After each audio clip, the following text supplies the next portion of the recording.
ನಮಸ್ಕಾರ. ನನ್ನ ಹೆಸರು ಡಾಕ್ಟರ್ ಸಂಜೀವ್ ಕುಮಾರ್ ಎ ಹಿರೇಮಠ ಅಂತ, ಸಾಗರ್ ಹಾಸ್ಪಿಟಲ್ ನೆಫ್ರಾಲಜಿಸ್ಟು. ಸಂಜೀವ್ ಕ್ಲಿನಿಕ್ಕಿಂದ ನಾನು ನಿಮಗೆ ಒಂದು ಸಂದೇಶ ಕೊಡೋಕ್ಕೆ ಈ ರೆಕಾರ್ಡಿಂಗ್ ಮಾಡ್ತಾ ಇರೋದು. ಇದು ಬಿಸಿಲು ಜಾಸ್ತಿ ಆಗ್ಬಿಟ್ಟಿದೆ ಬೆಂಗಳೂರಲ್ಲಿ, ಹೀಟ್ ಸ್ಟ್ರೋಕ್ ಅಂತ ಹೇಳ್ತೀವಿ. It is a life threatening emergency. ಯಾವಾಗ ಆಗುತ್ತೆ ಅಂದರೆ ನಮ್ಮ body temperature more than 104 Fahrenheit ಹೋದಾಗ. ಇದು ಯಾಕಾಗತ್ತೆ ಅಂದರೆ ಹೊರಗಡೆ ಟೆಂಪ್ರೇಚರ್ ಜಾಸ್ತಿ ಇದ್ದಾಗ ಈ ತೊಂದರೆ ಆಗುತ್ತೆ. ಹೀಟ್ ಸ್ಟ್ರೋಕ್ ಅಂತ ಏನು ನಾವು ಹೇಳ್ತೀವೋ ಅದು ಎಕ್ಸ್ಟ್ರೀಮ್ ಕಂಡೀಷನ್. ಅದಕ್ಕಿಂತ ಮುಂಚೆ 2 ಕಂಡೀಷನ್ ಇರುತ್ತೆ. ಒಂದು ಹೀಟ್ ಕ್ರ್ಯಾಂಪ್ಸ್ ಅಂತ ಬರುತ್ತೆ. ಹೀಟ್ ಕ್ರ್ಯಾಂಪ್ಸ್ ಅಂದರೆ ಬಿಸಿಲು ಜಾಸ್ತಿ ಆದಾಗ ನಿಮಗೆ ಕ್ರ್ಯಾಂಪ್ಸ್ ಬರ್ತಾ ಇರುತ್ತೆ, ಮಸಲ್ಸಲ್ಲಿ ಹಿಡ್ಕೊಳುತ್ತೆ, ಸ್ವಲ್ಪ ಸ್ವೆಲ್ಲಿಂಗ್ ಇರುತ್ತೆ. ಅದು ಅರ್ಲಿ ಸಿಂಪ್ಟಮ್ಸು. ಅದಾದಮೇಲೆ ಹೀಟ್ ಎಕ್ಸಾಷನ್ ಅಂತ ಬರುತ್ತೆ. ಹೀಟ್ ಎಕ್ಸಾಷನ್ ಅಂದರೆ ಏನಾಗುತ್ತೆ, ವಾಮಿಟಿಂಗ್ ಸೆನ್ಸೇಷನ್ ಬರುತ್ತೆ, ಸ್ವಲ್ಪ ಬ್ಲರಿನೆಸ್ ಆಫ್ ವಿಷನು, ಟಯರ್ಡ್ನೆಸ್ಸು, ಸ್ವೆಟ್ಟಿಂಗ್ ಆಗ್ತಾ ಇರುತ್ತೆ, ಟೆಂಪ್ರೇಚರ್ ಜಾಸ್ತಿ ಆಗ್ತಾ ಇರುತ್ತೆ. ಆವಾಗ ಸ್ವಲ್ಪ ಕನ್ಫ್ಯೂಷನಲ್ಲಿ ಇರ್ತೀರ. ಈ ಕನ್ಫ್ಯೂಷನ್ನೇ ಮೇನ್ ಕಾಸು ನೀವು ಐಡೆಂಟಿಫೈ ಮಾಡಬೇಕಾಗಿರೋದು. Where problem is with the heat exhaustion or you are just going to heat stroke. Heat stroke ಅಂದಾಗ ಏನಾಗುತ್ತೆ, ಅದು ಎಕ್ಸ್ಟ್ರೀಮ್ ಕಂಡೀಷನ್ನು. ಏನಾಗುತ್ತೆ ಅಂದರೆ ಕನ್ವಲ್ಷನ್ಸ್ ಬರುತ್ತೆ, ಫಿಟ್ಸ್ ಥರ ಬಂದು ಕೋಮಾ ಸ್ಟೇಜಿಗೆ ಹೋಗ್ತೀರ. ಈ ಸ್ಟೇಜಸ್ ಎಲ್ಲ ಕಾಮನ್ ಆಗಿ ನೋಡ್ತಾ ಇರೋದು ಭಾಳ ಟೆಂಪ್ರೇಚರ್ ಜಾಸ್ತಿ ಆದಾಗ. ಇದು ಎಲ್ಲೆಲ್ಲಿ ಬರುತ್ತೆ ಅಂದರೆ, ಎಲ್ಲಿ ಟೆಂಪ್ರೇಚರ್ ಜಾಸ್ತಿ ಇರುತ್ತೋ ಆಮೇಲೆ ಮೋರ್ ದೆನ್ 40 ಡಿಗ್ರೀಸು, ಹಿಲಿ ಸ್ಟೇಷನಲ್ಲಿ ಮೋರ್ ದೆನ್ 30 ಅಂತ ಹಿಡ್ಕೋಬೋದು. ಬಟ್ 45 ಟೆಂಪ್ರೇಚರ್ ಆದಾಗ ಕಾಷಿಯಸ್ ಆಗಿರಬೇಕು. ಸಿಕ್ಕಾಪಟ್ಟೆ ಜನರಿಗೆ ಬರುತ್ತೆ. ಯಾರಿಗೆ ಬರುತ್ತೆ ಅನ್ನೋದು ಹೇಳೋದಕ್ಕೆ ಸ್ವಲ್ಪ ಕಷ್ಟ. ನಾನು ಹೇಳ್ತಾ ಇರೋದೇನೆಂದರೆ, ಇದು ಹೈ ರಿಸ್ಕ್ ಗ್ರೂಪ್ ಅಂತ ಇರುತ್ತೆ. ಹೈ ರಿಸ್ಕ್ ಗ್ರೂಪ್ ಅಂದರೆ ಯಾರಿಗೆ ಬರ್ಬೋದು ಹೀಟ್ ಸ್ಟ್ರೋಕು ಆರ್ ಹೀಟ್ ಎಕ್ಸಾಷನ್ನು? ಯಾರು ಫಾರ್ಮರ್ಸ್ ಇರ್ತಾರೆ, ಬಿಸಿಲಲ್ಲಿ ಕೆಲಸ ಮಾಡ್ತಿರ್ತಾರೆ, ಆರ್ ಲೇಬರ್ ವರ್ಕರ್ಸ್ ಇರ್ತಾರೆ, ಯಾರು ಕೆಲಸ ಮಾಡ್ತಿರ್ತಾರೆ ಬಿಲ್ಡಿಂಗಲ್ಲಿ, ಬಿಸಿಲಲ್ಲಿ ಕೆಲಸ ಮಾಡ್ತಿರ್ತಾರೆ, ಆರ್ ಇವರು ನಮ್ಮ ತರಕಾರಿ ಮಾರೋರು, ಕಾಯಿಪಲ್ಯ ಮಾರೋರು, ಆಮೇಲೆ ಯಾರು ಬಿಸಿಲಲ್ಲಿ ಕೆಲಸ ಮಾಡ್ತಿರ್ತಾರೋ ಅವರಿಗೆ ಬರೋ ಚಾನ್ಸಸ್ಸು ಭಾಳ. ಮಕ್ಕಳಿಗೆ ಬಿಸಿಲಲ್ಲಿ ಆಟ ಆಡ್ತಾರೆ. ವಯಸ್ಸಾದವರು ಮಕ್ಕಳು ನೋಡಿ ಕೇಳಲ್ಲ, ವಯಸ್ಸಾದವರು ಕೆಲವ್ರು ಕೇಳಲ್ಲ, ಅವ್ರಿಗೂ ಆಗತ್ತೆ. ಅದಕ್ಕೆ ಮೋರ್ ದೆನ್ 60 ಇಯರ್ಸ್ ಇದ್ದಾಗ ಭಾರಿ ಕೇರ್ಫುಲ್ ಆಗಿ. These are all high risk groups where you have to be very careful.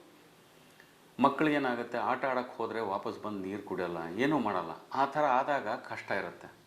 So heat stroke ಆಗೋದು ಯಾರು ಬಿಸಿಲಲ್ಲಿ ಭಾಳ ತನಕ ಇರ್ತಾರೋ, ನೀರು ಕುಡಿಯೋದಿಲ್ವೋ ಅವ್ರಿಗೆ ಆಗೋ ಚಾನ್ಸಸ್ಸು ಭಾಳ ಇರುತ್ತೆ. ಯಾರಿಗೆ ಡಯಾಬಿಟಿಸ್ ಇದೆಯೋ, ಬ್ಲಡ್ ಪ್ರೆಷರ್ ಇದೆಯೋ, ಅವರು ಕೆಲವು ಮೆಡಿಸಿನ್ಸಲ್ಲಿ ಇರ್ತಾರೆ ವೇರ್ ಯೂರಿನ್ನಲ್ಲಿ ಭಾಳ ಯೂರಿನ್ ಹೋಗ್ತಾ ಇರುತ್ತೆ. ಅವ್ರು ಸ್ವಲ್ಪ ಕೇರ್ಫುಲ್ ಆಗಿರಬೇಕು. ಸೊ ಇದಕ್ಕೆ ಪರಿಹಾರ ಏನು ಮಾಡಬೇಕು ಹೀಟ್ ಸ್ಟ್ರೋಕ್ ಆದಾಗ? ಸಿಂಪಲ್ಲು, ಭಯ ಪಡಬೇಡಿ.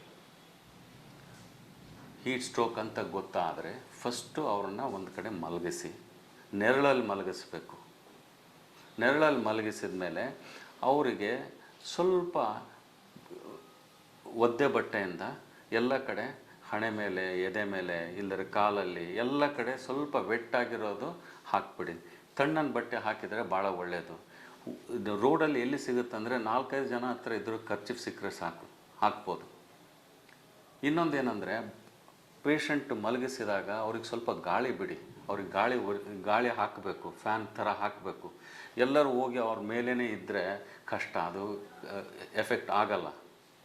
ಅದು ಆದಮೇಲೆ ಪೇಷಂಟ್ ಕಾನ್ಷಿಯಸ್ ಆಗಿದ್ದರೆ, ಎಲ್ಲ ಹೇಳಿದ ಅರ್ಥ ಮಾಡ್ಕೊತ ಇದ್ದರೆ ಆವಾಗ ಅವ್ರಿಗೆ ನೀರು ಕೊಡಿ. ಇಲ್ಲದಿದ್ದರೆ ಪ್ಲೀಸ್ ನೀರು ಕೊಡಬೇಡಿ. ಯಾಕಂದರೆ ಆ ಕಾನ್ಷಿಯಸ್ ಇರಲಾರ್ದಾಗ ನೀರು ಕೊಟ್ಟರೆ ಅದು ಲಂಗ್ಸಲ್ಲಿ ಹೋಗಿ ಅದು ಇನ್ಫೆಕ್ಷನ್ ಆಗುತ್ತೆ. ಅದು ಭಾಳ ಕಷ್ಟ ನಮಗೆ.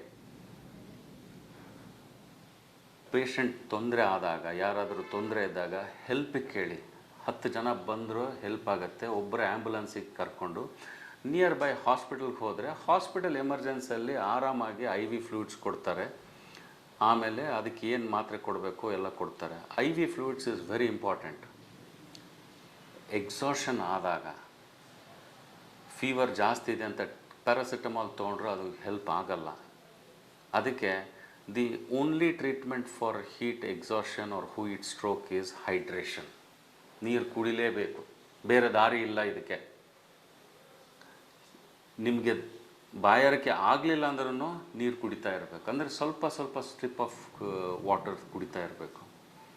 ಇನ್ನೊಂದು ಗ್ರೂಪು ಯಾವುದು ಭಾರಿ ತೊಂದರೆ ಆಗುತ್ತಂದರೆ, ಭಾಳ ಜನ ಎ ಸಿಯಲ್ಲಿ ಯಾವಾಗಲೂ ಎ ಸಿಯಲ್ಲಿದ್ದು ಓಡಾಡಲ್ಲ ಹೊರಗಡೆ, ಅವರು ಸಡನ್ನಾಗಿ ಬಿಸಿಲಿಗೆ ಬಂದಾಗ ಅವರಿಗೂ ತೊಂದರೆ ಆಗೋ ಚಾನ್ಸ್ ಇರುತ್ತೆ. ಸೊ ಅವರು ಭಾಳ ಕೇರ್ಫುಲ್ಲಾಗಿರಬೇಕು. ಸೊ ಹೀಟ್ ಸ್ಟ್ರೋಕ್ ಅವಾಯ್ಡ್ ಮಾಡೋಕ್ಕೆ ಬಿಸಿಲಲ್ಲಿ ಹೋಗೋದು ಕಡಿಮೆ ಮಾಡ್ಕೊಳ್ಳಿ.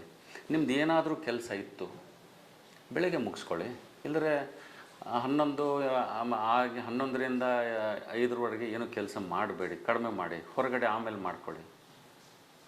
ಇನ್ನೊಂದು ಗ್ರೂಪ್ ನಾನು ಭಾರಿ ಕಾಷಿಯಸ್ ಆಗಿ ನೋಡ್ತಾ ಇರೋದಂದರೆ ಆಟೋ ಡ್ರೈವರ್ಸು, ಟ್ಯಾಕ್ಸಿ ಡ್ರೈವರ್ಸು.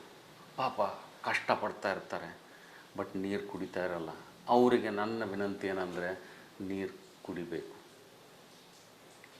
ಭಾಳ ಹೆಲ್ಪ್ ಮಾಡೋರು ಅವರೇನೆ. ಪೇಷಂಟ್ ಯಾರಾದರೂ ತೊಂದರೆ ಬಂದಾಗ ಆಟೋ ಡ್ರೈವರ್ಸೇ ಹೆಲ್ಪ್ ಮಾಡೋದು ನಮಗೆ.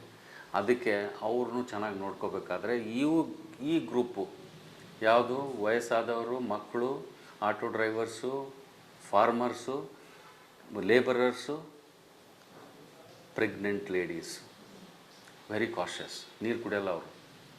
ಅವ್ರನ್ನೆಲ್ಲ ಸ್ವಲ್ಪ ಕೇರ್ಫುಲ್ಲಾಗಿ ನೋಡಿಕೊಂಡ್ರೆ ಹೀಟ್ ಸ್ಟ್ರೋಕ್ ಆಗೋದು ಸ್ವಲ್ಪ ಕಡಿಮೆ ಆಗುತ್ತೆ. ಹೀಟ್ ಸ್ಟ್ರೋಕ್ ಆದಾಗ ಡೈರೆಕ್ಟಾಗಿ ಹಾಸ್ಪಿಟಲ್ ಕರ್ಕೊಂಡು ಹೋಗೋದು ಭಾಳ ಒಳ್ಳೆಯದು. ಪ್ರಿವೆಂಟಿವ್ ಆಸ್ಪೆಕ್ಟ್ಸ್ ಏನಂತ ಹೇಳಿದ್ರೆ,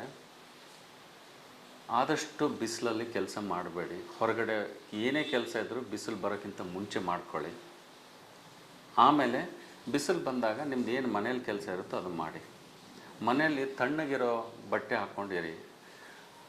ಲೈಟ್ ಶರ್ಟ್ಸ್ ಹಾಕೋಬೇಕು, ಆರ್ ಡಾರ್ಕ್ ಕಲರ್ ಶರ್ಟ್ಸ್ ಹಾಕೋಬಾರ್ದು. ಲೈಟ್ ಕಲರ್ ಶರ್ಟ್ಸ್ ಇರಬೇಕು, ಪ್ಯಾಂಟ್ ಇರಬೇಕು. ಸ್ವಲ್ಪ ಲೂಸಾಗಿಡಿ. ಟೈಟಾಗಿ ಹಾಕ್ಕೊಂಡ್ರೆ ಏನೂ ಉಪಯೋಗ ಆಗೋಲ್ಲ. ನಮ್ಮ ಖಾದಿ ಇದೆ, ಕಾಟನ್ ಇದೆ, ಎಷ್ಟು ಒಳ್ಳೆ, ಈ ಟೈಮಲ್ಲಂತೂ ಭಾಳ ಒಳ್ಳೆಯದು, ಅದು ಭಾಳ ಚೆನ್ನಾಗಾಗತ್ತೆ. It is going to help you a lot. So clothing, ನೀರು ಕುಡಿತಾ ಇದ್ದರೆ ತೊಂದರೆ ಇರಲ್ಲ. ಬರೀ ನೀರು ಕುಡಿದು ಬೇಜಾರಾಗುತ್ತೆ. ಆ ಟೈಮಲ್ಲಿ ಮಜ್ಜಿಗೆ ತೊಗೊಳ್ಳಿ, ಪಾನಕ ತೊಗೊಳ್ಳಿ. ಟೀ ಕಾಫಿ ಅವಾಯ್ಡ್ ಮಾಡಿ. ಆಲ್ಕೋಹಾಲ್ ಅಂತೂ ತೊಗೊಳ್ಳೇಬಾರ್ದು, ಸ್ಮೋಕಿಂಗ್ ಅಂತೂ ಮಾಡಲೇಬಾರ್ದು. ಸಿಂಪಲ್. ನೀರು ಎಷ್ಟು ಕುಡಿತೀರೋ ಅಷ್ಟು ಒಳ್ಳೆಯದು. ಫ್ರೂಟ್ ಜ್ಯೂಸ್ ಎಷ್ಟು ತೊಗೊತೀರೋ ಅಷ್ಟು ಒಳ್ಳೆಯದು. ಕಿಡ್ನಿ ಪೇಷಂಟು ಮತ್ತು ಹಾರ್ಟ್ ಪೇಷಂಟ್ ಅವರಿಗೆ ಕಾಷಿಯಸ್ ಆಗಿರಬೇಕು. ಈ ಟೈಮು ಭಾಳ ಕಷ್ಟ. ನೀರು ಕುಡಿಯೋದು ಕಡಿಮೆ ಇರುತ್ತೆ, ಆ ಟೈಮಲ್ಲಿ ಭಾಳ ಕಷ್ಟ ಇರುತ್ತೆ. ನೀರು ಜಾಸ್ತಿ ತೊಗೊಳ್ಳೋದು ಕಷ್ಟ, ಕಡಿಮೆ ಕುಡಿಯೋದು ಕಷ್ಟ. ಸ್ವಲ್ಪ ಮಿತಿಯಾಗಿ ಡಾಕ್ಟ್ರು ಎಷ್ಟು ಹೇಳಿರ್ತಾರೆ ಅಷ್ಟು ನೋಡಿಕೊಂಡು ಕುಡಿಯೋದು ಒಳ್ಳೆಯದು.